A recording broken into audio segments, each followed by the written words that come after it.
सत श्रीकाल, नमस्ते, आदाब सही मेरे भाइयों को। तो आज आपके सामने नई वीडियो, नई इन्फॉर्मेटिव नॉलेजेबल वीडियो लेके आपके सामने हाजिर हो गया हूँ। तो काफ़ी दिनों से मैं वीडियो नहीं बना पा रहा था, तो मेरे भाई बहनों के मेरे को कॉल्स मैसेजेस आने शुरू हो गए कि सर वीडियो क्यों नहीं बना रहे, हम बहुत नेगेटिव वे में जा रहे हैं, हमारा वर्क परमिट नहीं आ रहा। तो क्या दिक्कत आ रहा है, परेशानी क्या है, कहाँ परेशानी हो रही है कि वर्क परमिट क्यों नहीं आ रहा? क्योंकि 6 महीने से ज़्यादा हो गया कई भाइयों को वर्क परमिट नहीं आ रहा। तो इसके रिगार्डिंग मैंने क्रोएशिया में काफ़ी ये चीज़ लोगों से पूछी कि मेन कारण क्या है। क्योंकि देखो, अब कंपनी बोलती है कि 45 डेज में वर्क परमिट दे देंगे, ठीक है, कोई 50 डेज में, 60 डेज में, पर 4 महीने तो चलो मानते हैं कि 4 महीने लगते हैं, ठीक है, 4 महीने पूरे पूरे लग जाते हैं, पर 6 महीने इतना टाइम क्यों लग रहा है? क्योंकि देखो, अब तो छुट्टियां पड़ गई। क्योंकि मेरे भी जो लास्ट वर्क परमिट आए हैं वो 20 तारीख को आए हैं। 20 तारीख के बाद मेरा कोई वर्क परमिट नहीं आया। कंपनी बोलती थी कि 20 तारीख 25 तारीख को दे देंगे, 26 को दे देंगे, 28 तारीख को दे देंगे, बट अब वो बोल रहे हैं कि 5 तारीख के बाद ही वर्क परमिट मिलेगा, उससे पहले नहीं मिल पाएगा।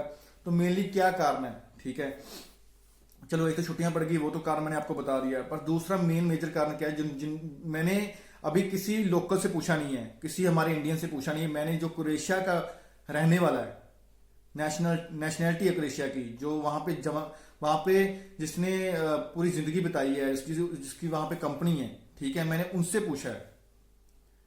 उसकी एक कंस्ट्रक्शन कंपनी है भाई की, ठीक है। तो उन्होंने मेरे को ये बताया है कि मेनली जो वर्क परमिट डिले होता है वो किस कारण से होता है। कई बार होता है कि जैसे कहता है कि मेरी कंपनी में क्या हुआ कि मेरे को 20 बंदों की जरूरत थी, ठीक है। जब मेरे को 20 बंदों की जरूरत थी तो मेरा जो बैलेंस था, जो टैक्स था मेरा, वो प्लस में था, ठीक है, मेरा सब कुछ अच्छा चल रहा था। तो क्या हुआ कि 1-2 महीने मेरे को, 3 महीने मेरे को घाटा पड़ गया किसी चीज के कारण, तो मेरा जो बैलेंस माइनस में चला गया। मैंने 20 बंदों को सबमिशन स्लिप तक दे दिया था। 20 बंदों को जो सभी इंडिया से बिलोंग करते थे, कि उनको ऑफर लेटर मिल गया, सबमिशन स्लिप मिल गया। तो उसके बाद क्या हुआ कि जो मेरा बैलेंस था टैक्स का था वो माइनस में चला गया, ठीक है, जिसके कारण जितने मेरे वर्क परमिट 1 महीने तक आने वाले थे वो सभी पेंडिंग में रख दिए। पुलिस स्टेशन ने वो सभी वर्क परमिट निकाल के पेंडिंग लिस्ट में डाल दिए। एक तो अंडर प्रोसेस होता है कि हाँ भी आपका वर्क परमिट का काम चल रहा है, एक होता है पेंडिंग है, मतलब कि आपका वर्क परमिट उन्होंने निकाल के ही बाहर रख दिया है कि ये कंपनी माइनस लिस्ट में जा रही है, कि अगर ना देंगे तो उनको डिफॉल्टर लिस्ट में डाल देंगे, ठीक है, टैक्स ना देंगे। तो कहता कि जैसे ही मैंने वो नेक्स्ट मंथ टैक्स क्लियर किया अपना, मेरा टैक्स फिर प्लस पॉइंट में आ गया, तो मेरे उन्होंने वर्क परमिट निकाल के अंडर प्रोसेस में डाल दिए, ठीक है। इसी कारण से हमारा वर्क परमिट डिले हो गया था। तो ऐसे ही होता है बाकी कंपनियों के साथ। जो छोटी मोटी कंपनियां हैं, मतलब मान लो कि किसी ने अपनी शॉप खोली है, उसको 10 बंदों की जरूरत है, ठीक है, किसी कंपनी खोली है, तो अगर उनका माइनस में बैलेंस होगा ना, तो उनके वर्क परमिट डिले होंगे। और जिनका माइनस बैलेंस क्लियर नहीं हुआ, ठीक है, उनके वर्क परमिट आएंगे भी नहीं। मैं ये बताता हूं, ये मेरे को सुनने को आया, मैंने भी ये पहली बार किसी बंदे से सुना है, ठीक है। मेरे को इस बात की नॉलेज नहीं थी, और मेरे को इस नॉलेज को लेने के लिए बहुत प्रयास करना पड़ा, बहुत लोगों से बात करनी पड़ी, क्योंकि मैं पूरी तरह क्रोएशियन लैंग्वेज नहीं जानता, थोड़ी बहुत जानता हूं Croatian language.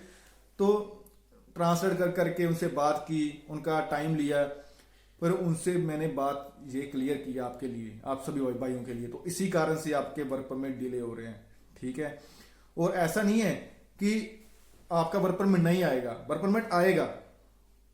Company defaulter list में वो जाती है जो भाग जाती है वहां से, कि मान लो कि जिसने काम ही नहीं करना वो क्रोएशिया छोड़ के भाग जाती है। मान लो जर्मन मेड कंपनी है, इटली से आई हुई कंपनी है, छोटी मोटी कंपनियां, जैसे इटली से आए हुए लोग कंपनी छोटी मोटी खोल देते हैं, ठीक है, वो क्या करते हैं, साल 1.5 साल काम करते हैं और भाग जाते हैं ना, तो वो डिफॉल्टर लिस्ट में आती है, ठीक है। तो किसी चीज से घबराने की जरूरत नहीं है, वर्क परमिट सभी के आएंगे। पर मैं ये बात कहता हूं भाई, डिले बहुत ज्यादा हो रहा है, बहुत ज्यादा डिले हो रहा है, सिर्फ बैकलॉग की वजह से। मैं 4-5 महीने से यही बात कह रहा हूं कि बैकलॉग बहुत ज्यादा बढ़ता जा रहा है। और जो मैंने आपको बात कही थी कि इन्होंने क्या करना है कि आपको कॉन्ट्रैक्ट लेटर पे ही आपकी सबमिशन करवा देनी है वीएफएस में, कि ये आपको सिर्फ 10 दिन में कॉन्ट्रैक्ट लेटर दे देंगे, वर्क परमिट का काम झंझट खत्म कर देंगे, और कॉन्ट्रैक्ट लेटर लेके आप डी वीजा फॉर्म लेके आप एम्बेसी पहुंचोगे, वीएफएस पहुंचोगे, और वहां पे आप सबमिट करवा दोगे, आपका वीजा मिल जाएगा, ठीक है। वर्क परमिट का जो टाइम ऑफ पीरियड था ना, वो ये खत्म करने की कोशिश कर रहे हैं। सुनने में तो ये बात आई है, ठीक है, सैलरी बढ़ने वाली बात भी आई है। अब देखते हैं कि जनवरी 5 तारीख के बाद क्या ये अपडेट मिलती है। मुझे लगता है कि कोई बिगेस्ट अनाउंसमेंट होने वाली है क्रिएशन गवर्नमेंट की तरफ से, कोई बहुत ही बड़ी बिगेस्ट न्यूज आने वाली है। और ये नहीं है कि ये दोनों दोनों गुड न्यूज है, क्या पता कुछ और भी करने की कोशिश करें। पीआर की कितनी सारी ऑप्शंस लेके आएंगे। जो फैमिली क्रोएशिया में सेटल होना चाहती है उनके बच्चों के लिए, उनके लिए पीआर ऑप्शंस क्या रहेंगी, बहुत सारे अपडेट्स लेके आने वाली है क्रोएशियन गवर्नमेंट जनवरी 5 तारीख के बाद और मार्च तक। जनवरी 5 तारीख से लेकर मार्च तक बहुत सारी बिगेस्ट अनाउंसमेंट होने वाली है, खुशखबरियां मिलने वाली हैं सभी को। आप इस चैनल के साथ जुड़े रहिए, इसको लाइक शेयर सब्सक्राइब करते रहिए ताकि आने वाले वक्त में भी आपको इन्फॉर्मेटिव वीडियो मिलती रहे। और मेरे भाई, बहुत सारे मेरे भाई गलतियां करते हैं, डी वीजा फॉर्म में गलती करते हैं, कोरियर फॉर्म में गलती करते हैं, और कॉन्सेंट फॉर्म में, अकोमोडेशन लेटर में, वर्क परमिट में, ट्रैवल आर्मर जो बनाते हो आप, ठीक है, बहुत सारे भाई गलती करते हैं और बाद में पता चलता है कि मैंने ये गलती कर दी है। देखिए भाई, मैं सीधी बात बताता हूँ आपको।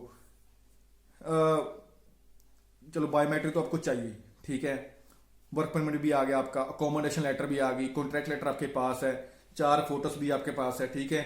और उसके बाद आपको क्या डॉक्यूमेंट तैयार करवाने हैं, डी वीजा फॉर्म आपको बहुत ही समझदारी से भरना पड़ेगा। कुछ मेरे भाई क्या गलती कर देते हैं, किसी और से भरवाते हैं, वो किसी के नाम पे विशेष सुरजीत आता है, डब्ल्यू ई आता है, वो आई भर देते हैं, वही भी एक मेजर गलती है। फिर आपको वहां पे जाके आपको नई डेट लेनी पड़ती है। एक आप कोरियर फॉर्म में अपना वो एड्रेस भरिए, अपना वो एड्रेस दीजिए, चाहे वो एजेंट का एड्रेस है, चाहे वो आपका एड्रेस है। एड्रेस वो देना जिसकी वैलिडेशन है, जिसका कोरियर आपके घर पे पहुंचता हो, जिसका कोरियर आपके एजेंट के पास पहुंचता हो, वही कोरियर फॉर्म में वही एड्रेस भरना, ठीक है। जैसे मान लो कि आपके घर में कई बार कोरियर आते होंगे, ठीक है, अगर आपके घर में कोरियर नहीं आता तो एड्रेस वो देना जिसके जरिए आपके पास आपका पार्सल पहुंच जाए। कई मेरे भाइयों के पासपोर्ट तक लॉस्ट हो गए हैं, मैं बता रहा हूं। कई भाई गांव में रहते हैं, ठीक है, अपने गांव का एड्रेस डाल देते हैं पर वहां पे पासपोर्ट नहीं पहुंच पाता, तो फिर आपको कई बार मुंबई लेने जाना पड़ता है, दिल्ली लेने जाना पड़ता है। तो पहले एड्रेस अपना सही भरिए, ठीक है। उसके बाद कवरिंग लेटर अच्छी बनाइए। एक अच्छी कवरिंग लेटर से भी आपका वीजा का चांसेस बढ़ जाता है। ट्रैवल आर्मर, मेरे हिसाब से आपको 60 डेज से लेके 120 डेज का ट्रैवल आर्मर लगाना चाहिए। ट्रैवल इंश्योरेंस जो होता है 60 डेज से लेके 120 डेज का आपको लगाना ही चाहिए ट्रैवल इंश्योरेंस। डमी टिकट तो आपको पता ही, डमी टिकट तो कोई मुश्किल वाली बात नहीं है, वो बन जाती है, ठीक है। डॉक्यूमेंटेशन आप अच्छी तरीके से लगाइए, बाद में ना आपको पछताना पड़े। और भाइयों को बहुत सारे डाउट रहते हैं कि भाई मेरी पीसीसी एक्सपायर होगी यार, मेरे वीएफ से करवाए को 60 दिन हो गया, मेरी पीसीसी एक्सपायर हुई, क्या मेरा वीजा आएगा? भाई 100% वीजा आएगा।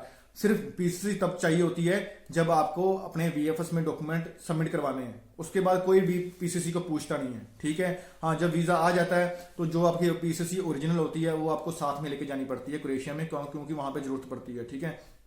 और जो फोटोग्राफ्स है उसमें बहुत सारे भाई गलती कर रहे हैं, और इतना सारा क्या मैं बताऊं, 2-2 हजार रुपए वीएफएस के बाहर खड़े हुए हैं दलाल, 2-2 हजार रुपए मांगते हैं, 25-25 रुपए मांगते हैं सिर्फ 4 फोटोज का।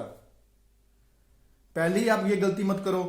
देखो फोटोग्राफ क्या चाहिए, पासपोर्ट साइज फोटो क्या चाहिए, white background, no border line, 80% face, 35x45, ठीक है, ये फोटोग्राफ चाहिए। मेरे भाई क्या करते हैं, बॉर्डर लाइन, जिसपे बॉर्डर लाइन बनी होती है वो फोटोग्राफ लेके पहुंच जाते हैं, तो वो मानते नहीं है इस चीज को।